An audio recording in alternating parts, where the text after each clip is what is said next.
Hello everyone, आप सभी का एक बार फिर से स्वागत है आपके अपने YouTube channel Exams Daily by Danish में। और आज मैं एक बार फिर से हाजिर हूँ आप तमाम लोगों के लिए सीटेट 2021-22 की जो परीक्षा चल रही है उसमें बाल विकास और शिक्षा शास्त्र से संबंधित कुछ महत्वपूर्ण प्रश्नों के साथ, जो कि एक प्रैक्टिस सेट के रूप में होगा। तो अगर आप मेरे चैनल पे नए हैं, इस वीडियो को फर्स्ट टाइम देख रहे हैं, तो वीडियो को पूरा शुरू से अंत तक ज़रूर देखिएगा, क्योंकि इसमें जो है बाल मनोविज्ञान के जो प्रश्न हैं वो भी इस तरह के प्रश्नों का इसमें मैंने समावेश किया है, जो कि आपकी जो परीक्षा चल रही है ऑनलाइन 16 दिसंबर से शुरू हुई है, उसमें जिस तरह के प्रश्न पूछे जा रहे हैं उसी पे आधारित जो है ये बाल मनोविज्ञान का एक सेट है। तो शुरू से अंत तक जरूर देखिएगा। अगर वीडियो पसंद आए तो इसको लाइक कीजिएगा, चैनल को सब्सक्राइब कीजिएगा और बेल आइकन को भी प्रेस कीजिएगा। ठीक है, चलिए आगे चलते हैं। प्रश्न नंबर 1 लेते हैं। भाषा के अर्जन एवं विकास के लिए सर्वाधिक संवेदनशील अवधि कौन सी है? ठीक है, आपके ऑप्शन हैं: ए जन्म पूर्व अवधि, बी मध्य बाल्यावस्था, प्रारंभिक बाल्यावस्था या किशोरावस्था। अगर हम बात करते हैं भाषा के अर्जन एवं विकास के लिए, तो उसके लिए जो है आपकी जो मध्य बाल्यावस्था है, ठीक है, उसको इंपॉर्टेंट माना जाता है। ठीक है ना, मध्य बाल्यावस्था। अगला प्रश्न लेते हैं। कक्षा में परिचर्चा के दौरान एक शिक्षक प्रायः लड़कियों की तुलना में लड़कों पर अधिक ध्यान देते हैं, यह किसका उदाहरण है? आप समझ गए होंगे इस प्रश्न का अर्थ पूरा। जेंडर पक्षपात, जेंडर संबद्धता, जेंडर पहचान, जेंडर समरूपता। तो एक काम करिएगा हमेशा सीटेट में खास करके कि या किसी भी परीक्षा में गलत ऑप्शंस को एलिमिनेट करना सीखिए। ये समरूपता तो है नहीं, यहाँ प्रायः जो है लड़कियों की तुलना में लड़कों पर ध्यान दिया जा रहा है। ठीक है, जेंडर पहचान ऐसा नहीं है, संबद्धता नहीं है, ये जेंडर पक्षपात है। किसी एक की तुलना में दूसरे पे ज्यादा ध्यान देना, वो पक्षपात की ही बात आती है। तो इसमें हम इसको जेंडर पक्षपात को लेंगे। ठीक है, तो जेंडर पक्षपात जो है आपका वो बिल्कुल सही आंसर होगा। चलिए अगला प्रश्न देखते हैं। बच्चों में जेंडर रूढ़िवादिता एवं जेंडर भूमिका अनुरूपता को कम करने के लिए निम्नलिखित में से कौन सी पद्धति प्रभावशाली है? ठीक है, जो जेंडर स्टीरियोटाइपिंग होती है, ठीक है, और जेंडर भूमिका की अनुरूपता को कम करने के लिए जो है कौन सी पद्धति प्रभावशाली? जेंडर पक्षपात के बारे में परिचर्चा, जेंडर विशिष्ट भूमिकाओं को महत्व देना नहीं, जेंडर पृथक खेल समूह बनाना बिल्कुल नहीं, जेंडर पृथक। देखिए, अगर इसमें सही देखा जाए तो ऑप्शन नंबर 1 जो है कि जेंडर पक्षपात के बारे में अगर आप परिचर्चा करेंगे कि जो पक्षपात होता है वो चीज़ें सही नहीं होती हैं। ठीक है, चाहे किसी भी फील्ड में हो, चाहे वो जेंडर से संबंधित हो या किसी और फील्ड में हो। ठीक है, अब ये विशिष्ट भूमिकाओं को महत्व देना, बाकी के 3 ऑप्शन आप खुद समझ रहे होंगे कि जेंडर पृथक बैठने की व्यवस्था, तो ये तो फिर से पक्षपात हो गया। जेंडर पृथक खेल समूह बनाना फिर से अलग अलग, मतलब हम यहाँ पे डिवाइड करने की बात कर रहे हैं, एक रूपता एक साथ लेके चलने की बात नहीं कर रहे हैं। ठीक है, इसलिए तीनों ऑप्शन बी सी डी गलत है। ऑप्शन नंबर ए जो है जेंडर पक्षपात के बारे में परिचर्चा बिल्कुल सही है। अगला प्रश्न देखिए। निम्नलिखित में से किस मनोवैज्ञानिक ने बच्चों को ज्ञान के सक्रिय जिज्ञासु के रूप में देखते हुए उनके चिंतन पर सामाजिक एवं सांस्कृतिक विषय वस्तुओं के प्रभाव को महत्व दिया है? ठीक है, अगर बात की जाए कि सामाजिक और सांस्कृतिक विषय वस्तुओं का महत्व होता है, तो किसने कहा है इस चीज को? आप समझ गए होंगे। तो ये बात है ले वाइगोस्की ने कहा। ऑप्शन से आपके जॉन बी वॉटसन है, ले वाइगोस्की है, लॉरेंस कोलबर्ग है, लेकिन याद रखिएगा सब में जो है अगर सामाजिक एवं सांस्कृतिक विषय वस्तुओं के प्रभाव को महत्व देने की बात आ जाए तो वो हमारे लेव वाइगोत्स्की हैं। ठीक है, लेव वाइगोत्स्की। अगला प्रश्न देखते हैं। जिगसॉ पहेली को करते समय 5 वर्ष की नज़्मा स्वयं से कहती है, नीला टुकड़ा कहाँ है? नहीं, ये वाला नहीं, गाढ़े रंग वाला, जिससे यह जूता पूरा बन जाएगा। इस प्रकार की वार्ता को वाइगोस्की किस तरह संबोधित करते हैं? आपके ऑप्शन से ए व्यक्तिगत वार्ता, बी पाठ या ढांचा, सी जोर से बोलना, या डी आत्म केंद्रित वार्ता। नहीं, कभी भी अगर इस तरह की बात हो कि स्वयं से बात करना, इस तरह की चीजें, और उसको वाइगोस्की से अगर जोड़ा जाएगा कि वाइगोस्की उसको किस तरह से संबोधित करते हैं, तो हमेशा याद रखिएगा कि वाइगोस्की ने इसको व्यक्तिगत वार्ता कहा है, पर्सनल टॉक कहा है, पर्सनल। ठीक है, इस बात का ध्यान रखना है हमको। ऑप्शन नंबर ए जो है बिल्कुल सही है, व्यक्तिगत वार्ता। अगला प्रश्न देखते हैं, बच्चों को संकेत देना तथा आवश्यकता पड़ने पर सहयोग प्रदान करना निम्नलिखित में से किसका उदाहरण है? ये प्रश्न बार बार अलग अलग जगहों पे किया गया है। प्रबलन, अनुबंधन, मॉडलिंग या पाठ ढांचा। तो याद रखिएगा कि ये हमेशा पाठ या ढांचा में आता है कि बच्चों को संकेत देना, अगर कुछ कर रहे हैं उनको इशारे से समझा देना, इशारा कर देना, सहयोग प्रदान करना जो है वो जो है हमारा किसमें आएगा? पाठ या ढांचे में आएगा। चलिए अगला प्रश्न देखते हैं, निम्नलिखित व्यवहारों में से कौन सा जीन पियाजे के द्वारा प्रस्तावित मूर्त संक्रियात्मक अवस्था को विशेषित करता है? मूर्त संक्रियात्मक अवस्था जो तीसरी वाली अवस्था, आपको पता होगा कि जीन पियाजे ने जो संज्ञानात्मक विकास की 4 अवस्थाएं बताई हैं, संवेदीगामक, पूर्व संक्रियात्मक, मूर्त संक्रियात्मक और औपचारिक संक्रियात्मक। ठीक है, तो यहाँ पे बात की जा रही है मूर्त संक्रियात्मक की। देखते हैं, ए परिकल्पित निगमनात्मक तर्क, साध्यात्मक विचार, संरक्षण, कक्षा समावेशन, आस्थगित अनुकरण, पदार्थ स्थायित्व या प्रतीकात्मक खेल विचारों की अनुत्क्रमणीयता। ठीक है, तो हमेशा याद रखिएगा कि संरक्षण और कक्षा समावेशन जो दिया हुआ है वो मूर्त संक्रियात्मक में आएगा, बाकी चीजें उसमें नहीं आएंगी। संरक्षण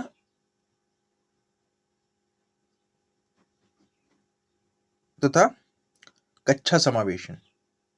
ठीक है, ऑप्शन नंबर बी। अगला प्रश्न है, बच्चों के संज्ञानात्मक विकास के संदर्भ में निम्नलिखित में से कौन सी जीन पियाजे की संरचना है? तो सीधा सी बात है, स्कीमा यहाँ पे दिख रहा है, तो जब ये स्कीमा कहीं आ जाए, जीन पियाजे पूछ दिया जाए कि वो ये स्कीमा किससे संबंधित है, इस तरह से ये स्कीमा जो है संज्ञानात्मक विकास में उससे संबंधित है। ठीक है, चलिए आगे प्रश्न देखते हैं।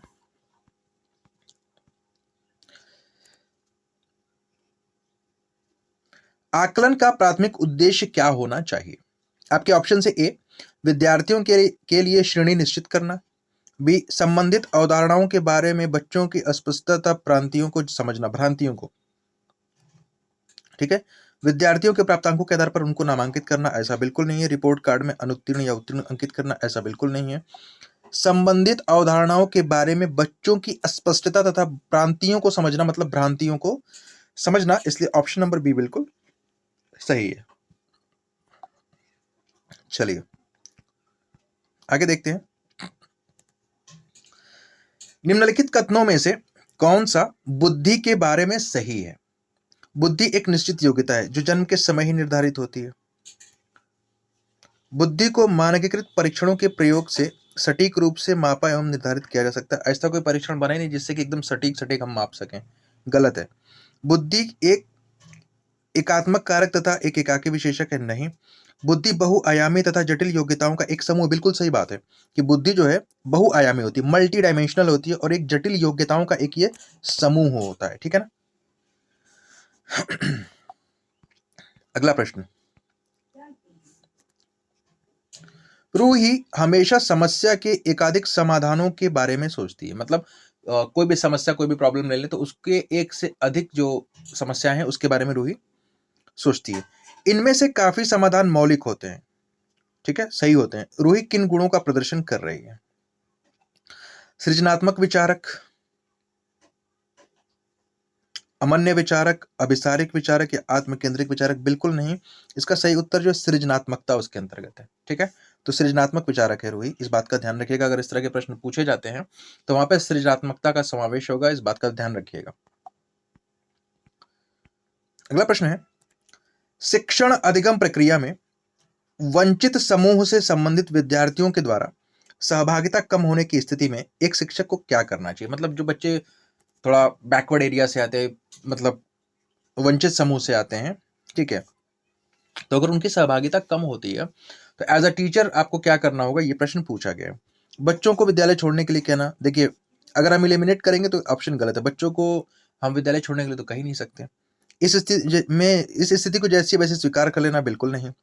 इन विद्यार्थियों से अपनी अपेक्षाओं को कम करना चाहिए, गलत बात है बिल्कुल। अपनी शिक्षण पद्धति पर विचार करना चाहिए तथा बच्चों की सहभागिता में सुधार करने के लिए नए तरीके ढूंढने चाहिए, बिल्कुल। As a good teacher you have to do all these things. ठीक है, ऑप्शन नंबर डी जो है कि आप क्या करेंगे कि अपनी शिक्षण पद्धति पर विचार करिए कि आखिर उनकी सहभागिता कम है, और उनकी सहभागिता को बढ़ाने के लिए जो है नए नए तरीके ढूंढने चाहिए।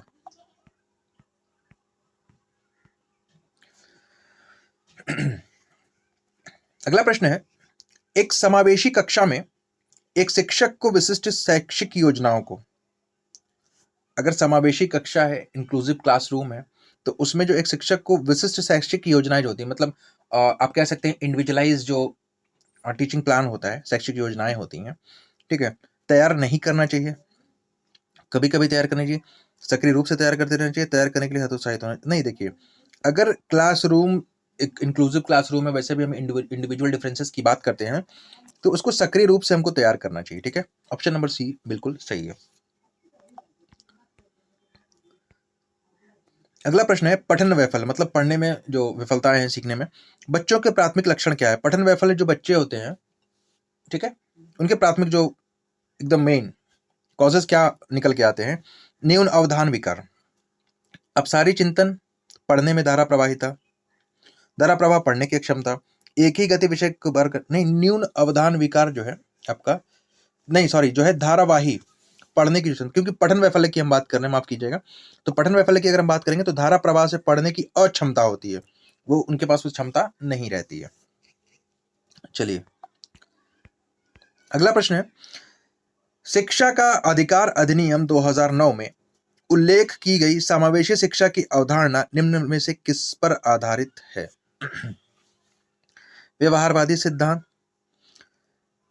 अशक्त बच्चों के प्रति एक सहानुभूतिक अभिवृत्ति, ठीक है, अधिकार आधारित मानवतावादी परिप्रेक्ष्य, या मुख्यतः व्यावसायिक शिक्षा उपलब्ध करा करके अशक्त बच्चों को मुख्यधारा में शामिल करना। ऐसा नहीं है, इसका मुख्य रूप जो है अधिकार आधारित मानवतावादी जो परिप्रेक्ष्य जो है, उसके आधार पर ये चीज आधारित है। संरचनावादी ढांचे में अधिगम प्राथमिक रूप से, ठीक है, कंस्ट्रक्टिविज्म से क्वेश्चंस आते हैं, तो संरचनावादी ढांचे में अधिगम प्राथमिक रूप से जो है यंत्रवत याद करने पर बल देता है, यह आधारित है। याद करने की तो हम बात ही नहीं करेंगे, ठीक है। प्रबलन पर केंद्रित है, अनुबंधन द्वारा अर्जित है, अवबोधन की प्रक्रिया पर केंद्रित है। तो ये अवबोधन की जो संरचनावादी ढांचा है, उसमें अगर आप बात करेंगे तो अधिगम जो प्राथमिक रूप से क्या है, अवबोधन, अवबोधन की प्रक्रिया, ऑप्शन नंबर डी जो है वो सही है।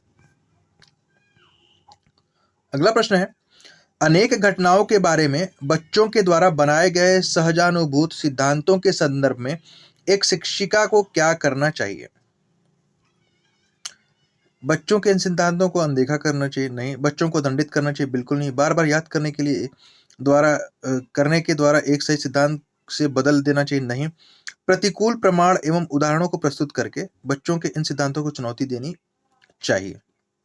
देखिए, शिक्षिका को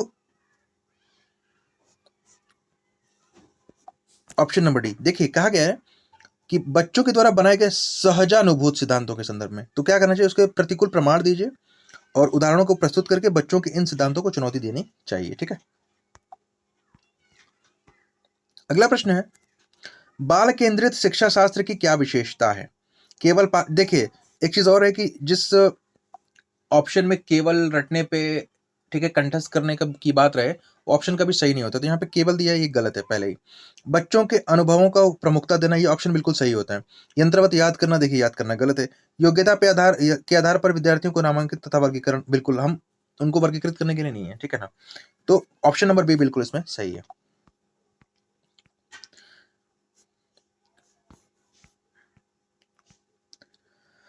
अगला प्रश्न है, संवेग एवं संज्ञान एक दूसरे से हैं। जो संवेग और संज्ञान है क्या है, एक दूसरे से हैं क्या है, पूर्णतः अलग है, नहीं। स्वतंत्र है, नहीं। सन्निहित है, एक दूसरे में सन्निहित है, ठीक है, सन्निहित है, ठीक है ना, एक दूसरे से सन्निहित है, एक दूसरे में मिले जुले हैं।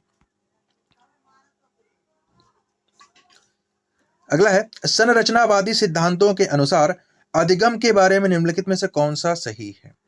संरचनावादी सिद्धांत के अनुसार अधिगम पुनरुत्पादन एवं स्मरण की प्रक्रिया है। स्मरण का मतलब क्या हो गया, याद करना हो गया, हो ही नहीं सकता। फिर याद करना हो गया, हो ही नहीं सकता। अधिगम आवृत्ति संबंध के द्वारा व्यवहारों का अनुबंधन, नहीं। अधिगम सक्रिय विनियोजन के द्वारा ज्ञान की संरचना, बिल्कुल सक्रियता।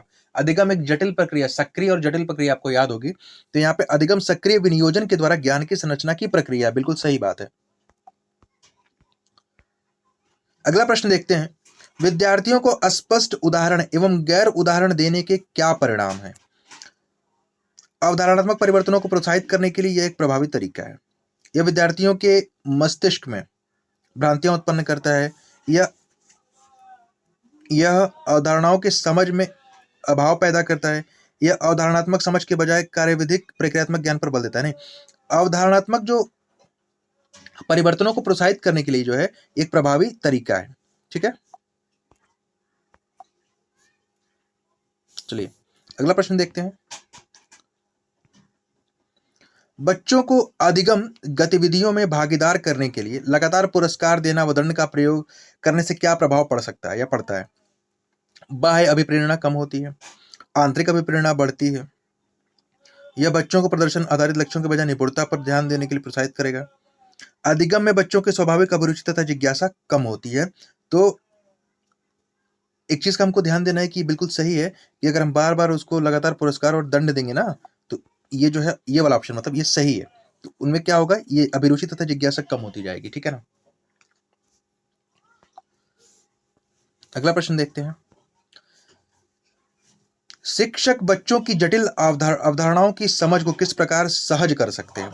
अगर चीजें टफ हैं, ठीक है, डिफिकल्ट हैं, तो टीचर कैसे उसको इजी बनाएगा, उनको सहज बनाएगा?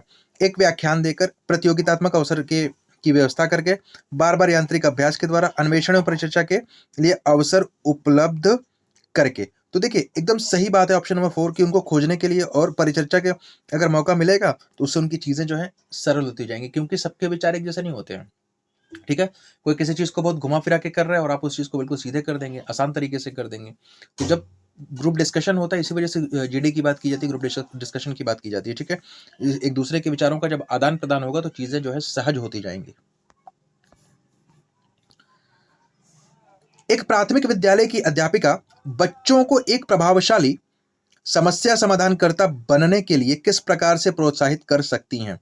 प्रत्येक छोटे कार्य के लिए भौतिक पुरस्कार देकर। ऐसा नहीं है केवल, देखिए जिसमें केवल आ जाए वो ऑप्शन सही हो ही नहीं सकता।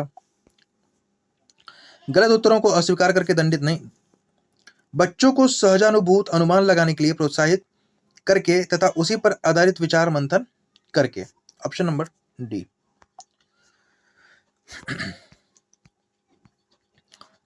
निम्नलिखित में से किसमें शारीरिक वृद्धि एवं विकास तीव्र गति से घटित होता है? मतलब वो कौन सी अवस्था है जिसमें शारीरिक वृद्धि और विकास जो है तेजी से होता है? शैशव अवस्था एवं प्रारंभिक बाल्यावस्था, प्रारंभिक बाल्यावस्था एवं मध्य बाल्यावस्था, मध्य बाल्यावस्था एवं किशोरावस्था, किशोरावस्था एवं वयस्का अवस्था। तो याद रखिएगा शैशवावस्था एवं प्रारंभिक जो बाल्यावस्था है उसमें वृद्धि एवं विकास जो है तीव्र गति से घटित होता है। इस बात का बिल्कुल अच्छे से ध्यान रखना है आप सभी लोगों को, अगर आप पेपर देने जा रहे हैं, ठीक है, तो इसका बिल्कुल ध्यान रखिएगा। और एक चीज मैं और बता दूं कि वीडियो जो है आपको लगातार Exams Daily by Danish YouTube channel के माध्यम से प्रोवाइड कराई जा रही है। अगर आप मेरे चैनल पर नए हैं, वीडियो को पसंद करते हैं तो कृपया चैनल को सब्सक्राइब करें, वीडियो को लाइक और शेयर जरूर करिएगा और बेल आइकन को भी प्रेस करिएगा ताकि आगे आने वाली वीडियोस की नोटिफिकेशंस आपको समय से मिलती रहे। आगे बढ़ते हैं। निम्नलिखित में से कौन सा विकास का सिद्धांत नहीं है? कौन सा विकास का सिद्धांत इसमें से नहीं है? देखिए विकास जीवन पर्यंत होता है, ये तो मैंने आपको बताया कि विकास जो होता है वो माँ के पेट से लेके और पूरा जब तक आप मरते नहीं है तब तक चलने वाली प्रक्रिया है। ठीक है, विकास परिवर्त्य होता है, बिल्कुल सही है। विकास आनुवंशिकता और परिवर्तन, बिल्कुल सही है ये भी। विकास सार्वभौमिक है तथा सांस्कृतिक संदर्भ से इसे प्रभावित नहीं करते, ये इसका सिद्धांत नहीं है। अगला प्रश्न है, व्यक्तिक मतलब इंडिविजुअल डिफरेंसेस की बात की जा रही है यहाँ पे। व्यक्तिक भिन्नताओं का प्राथमिक कारण क्या है? लोगों के द्वारा माता पिता से प्राप्त आनुवंशिक संकेत पद्धति कोड, ठीक है, जन्मजात। देखिए जब भी इस तरह का क्वेश्चन आ जाए, ठीक है, तो हमेशा आनुवंशिकता एवं पर्यावरण के बीच जो जटिल पारस्परिक क्रिया है उसके द्वारा ये घटित होता है। ठीक है, इस बात का हमको बिल्कुल अच्छे से ध्यान रखना है। अगला प्रश्न है, निम्नलिखित में से कौन सा द्वितीयक सामाजिक एजेंसी का उदाहरण है? एक बात हमेशा याद रखिएगा, जिस ऑप्शन में परिवार लगा होगा वो हमेशा प्राथमिक होगा। ठीक है, तो उनको हटाने के बाद देखते हैं। परिवार एवं पास पड़ोस, हमसे द्वितीयक पूछा गया तो ये तो हो नहीं सकता। विद्यालय एवं मीडिया, परिवार, देखिए परिवार इसमें आ गया तो ये भी नहीं हो सकता। मीडिया एवं पड़ोस, तो याद रखिएगा जब भी द्वितीयक की बात आ जाए तो स्कूल को हम रखते हैं, इसलिए ऑप्शन नंबर बी जो है विद्यालय एवं मीडिया होना चाहिए। ठीक है, इसलिए जो है आपका ऑप्शन नंबर जो 2 है वो बिल्कुल सही है। प्रश्न है, जेंडर जेंडर क्या है? एक आर्थिक अवधारणा है, एक मनोवैज्ञानिक सत्ता है, एक जैविक निर्धारक है या एक सामाजिक संरचना? तो याद रखिएगा हमेशा की जो जेंडर है वो एक सामाजिक संरचना है। ऑप्शन नंबर डी आपका बिल्कुल सही होगा। तो ये थे कुछ महत्वपूर्ण प्रश्न जो कि एक प्रैक्टिस सेट के रूप में मैंने आपको कराए, जो कि बाल मनोविज्ञान से संबंधित है। ये आपकी सीटीईटी जो सीटेट या टेट की जो परीक्षाएं, खास करके ये सीटेट में आपको प्राथमिक और उच्च प्राथमिक स्तर में बहुत ही ज्यादा हेल्प करेगा। और अगर आपको ये वीडियो पसंद आती है, चैनल पे नए हैं अगर आप, तो कृपया वीडियो को लाइक कीजिएगा, चैनल को सब्सक्राइब कीजिएगा और बेल आइकन को भी प्रेस कर दीजिएगा ताकि आगे आने वाले वीडियोस की नोटिफिकेशंस आपको समय से मिल सके।